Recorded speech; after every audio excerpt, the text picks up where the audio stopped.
Good afternoon.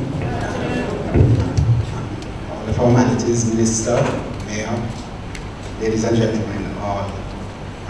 After Daniel beat me up like that, I told Damon King I can go home now. My work is done. Our generation is on the front page.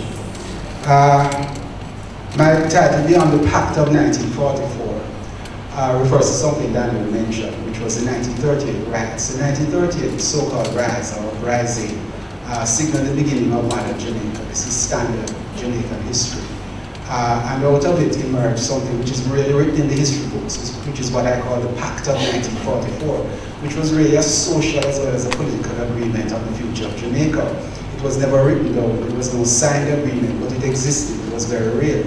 And it included a social agreement between different social groups in Jamaica, and a political agreement between the two main political parties that emerged after 1944.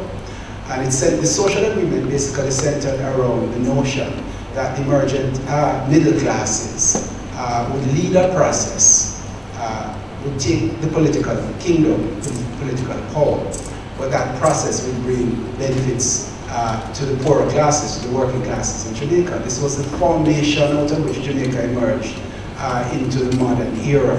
And it included benefits such as a more universal approach to education, which was increasingly the case after 1944. In 1948, the University of the West Indies started with a few hundred students. Today, the University of the West Indies, a regional institution, has 40,000 students in any given moment.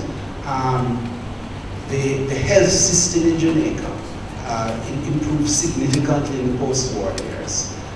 There were significant improvements, though far less so in areas such as housing. There was a thrust towards developing employment in the first 5-year plans under the industrialization program modeled on the Puerto Rican, which was less successful. The real success was in the area of education and in the area of the inclusion of the majority of Jamaican people in the political process. And that was where the real success lay.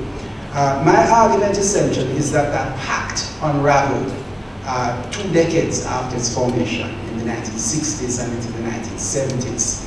And what is left today in Jamaica is a long period of what I've referred to in many different places as hegemonic dissolution, which is to say a moment in which there is no clear direction for Jamaican society, in which there is no agreement between the social forces in Jamaica as to what Jamaica is and what it should be, and in which there is sparring between the main political elements, but without an underlying common understanding of what Jamaica is and where Jamaica should go to. And what we need to do urgently is to rethink the purposes of Jamaica, because it is a ship without steerage. I mean, there are good people on deck, don't get me wrong. There are good people in the government, there are good people in the opposition, there are good citizens, to emphasize Daniel's point, throughout this land. But there's an absence of steerage. And steerage doesn't come from a leader per se, but it comes from a social understanding about where a society is and where it should go. And this broke down. Now, this is not a history lesson, so we're not going to discuss the reasons why it broke down and the cut and thrust of who is to blame in the breaking down. That history has to be told. And it hasn't been told properly. But that's not the point. The point is, where do we go from here? How do we reconstruct a social order that would be inclusive, would allow for us to look down the next 50 years and to take fundamental decisions about what Jamaican society should look like and whether or not a Jamaican nation state can exist in the next half century or more. Some of Tony Harris' points relate to this. And those are the nitty-gritty, in a sense, of what I'm seeking to address here in the big, in looking at the bigger picture. We're at a crossroads. The real existence of the nation state is up for question. Let's be very clear on this, that kingdoms have come and fallen. You know, the Ottoman Empire the British Empire. I mean, a little nation state in a small island in the Caribbean can disappear off the historical stage. There is nothing written in stone. And the truth be told, we don't have much stone in Jamaica, it's mainly limestone. So it can disappear very easily. There are nations without states, the Kurds. There are states without nations historically, Yugoslavia. States without nations can easily be torn apart, and you wonder how in God's earth could there have been a state in the first place? The Yugoslavian case and the Croatians battling against the Slovenians and the Serbians. The Kurds have been fighting, as have the Palestinians, for the past however many years. In the case of the Kurds, it's the breakup of the Ottoman Empire before, for a state, and they still don't have a state. Right? Jamaica is not going to become a part of the United States, despite there being a silent lobby that would like to imagine that it could.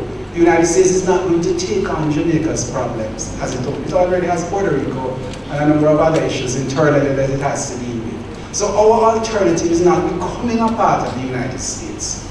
It is becoming a failed state. And a failed state is something which isn't declared one day, like in 1962, when we declared independence and we run up the flag. We don't run down the flag on August 6, 2020 and say we are a failed state. It happens gradually, like a frog in hot water, until you don't realize it. And instead of the frog swimming around, it is dead in the water. The point I'm making here is that unless we begin to think very clearly about these things, unless we're able to understand how hot the water really is, we are going to arrive at the state where we are a dead frog floating around in the water of the failed Jamaican state. The indicators are all there. The Dodos events of 2010, it wanted any less indicator of the impotence of the Jamaican state. It's reflected there, and I'm not going to go into cut and thrust now, so forgive me. Last year's one-year negotiation with the IMF, negotiation quote unquote, to try to get an agreement, is another indication of the challenges of sovereignty that the Jamaican state faces. Now don't get me wrong, I don't think the end result would have been very different from what it was. But the fact that it took 1 year and the intensive nature of those negotiations are an indicator if there's nothing else as to how tenuous our sovereignty is at the present moment and what we will have to do to recover. Is there something intrinsically valuable in having a nation state? There is, because it is an institutional form that can provide us with leverage to face the world. Without the nation state, we are the Kurds. That is to say, we are at the mercy of other nation states, which we are now.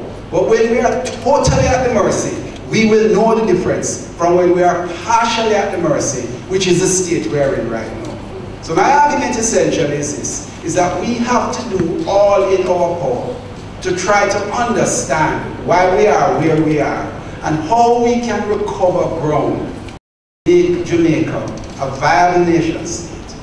A small state, we will not have an absolute sovereignty. Not even the United States has absolute sovereignty in the world. But to recover a degree of maneuverability so that we can steer the ship through the difficult waters of the 21st century. I'm going to make a couple of very quick points to support or to add to my central thesis, because I know time is of the essence. But what I'm going to say essentially is that the problem of the failure of our economy to grow effectively, which has been on the national talk show agenda for a very long time now, is not so much a question of policy, in my humble opinion, as it is a question of politics. My basic argument is this, is that unless the two parties in Jamaica can find the wherewithal to set a set of common policies around critical areas of our social and economic life that have a lifetime, a half-life if you want to talk in nuclear terms, of 50 years, then we are in serious trouble. It cannot be that every 5 years, nay, every 2.5 years, we abandon long-term policy for the exigency of trying to win another election. We cannot afford it. And what is required, therefore, is not an abandonment necessarily of two-party politics. I'm not suggesting here a one-party state, because there are dangers in that which are even worse than the present uncertainties surrounding the two-party system. But rather, it is that the two parties, and more so to support Daniel's point, the citizenry of Jamaica have to come together around a set of core policies over which there is long-term agreement. I'm not saying that the agreement has to be so hard and fast that midway we can't see the mistakes and correct it, but that there is long-term agreement that we can sign on and work towards, and that those are taken off the agenda of the election campaign so that they can be followed for a period of time to allow them to work. Now, it could be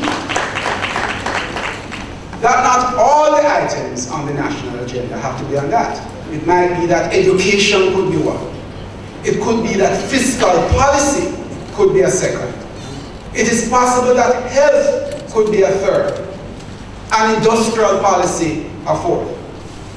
And that we could battle over the lesser questions: lighting in Mandalay, cleaning up the streets in Ocherios, although I think that should be probably after having heard Tony on the central platform. And we can battle, and we can win elections and lose elections, but not so much underpass on an absolutely new platform, but on who manages the platform that we have agreed on the best. And therefore, if we have agreed that we are going to improve the school system by 40% here, I'm just speaking in the abstract, of course, and the party in power is only able to improve it by 30%, then the opposition can say, we have agreed on 40% and you have only achieved 30%, and therefore out with you, bring us in to achieve the policy we all agreed on together. I'm putting this forward, ladies and gentlemen, because my basic argument is that old politics has run its course. The alternative cannot be business as usual. The alternative has to be to find a new politics that will allow for competition, but equally will allow for agreement on a set of central platform issues. How do you arrive at that agreement?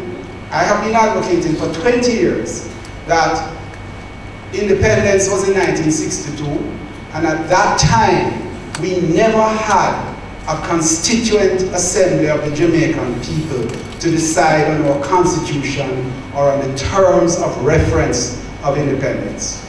50 years later, it is time that we have what I call a constituent assembly of the Jamaican people at home and abroad to discuss the terms of our relationship with each other. It's good time now. At that time, Norman Manley more or less wrote the terms of the Constitution. It went to Lancaster House, and Bustamante agreed, and the members of the commission, of whom I think it is only Mr. Siaga who is still alive, all agreed. But the majority of Jamaican people took that agreement on trust, and we had no part to it. 50 years later, it is time that we have that sort of arrangement, and I would suggest very strongly that the political leaders of our country are deeply tied in as they are with very real issues: solving crime, addressing questions on how to balance the budget, looking at the educational system, which is in a mess after 60 years of the system and sorting them out. But unless we move from the minutiae of those matters, important as they are, to address the terms of our engagement with each other, then the Jamaican nation state is in danger. And it could very well be that many more people will be seeking to leave, not only by the normal route of visas, but also by the route of boats. Thank you very much.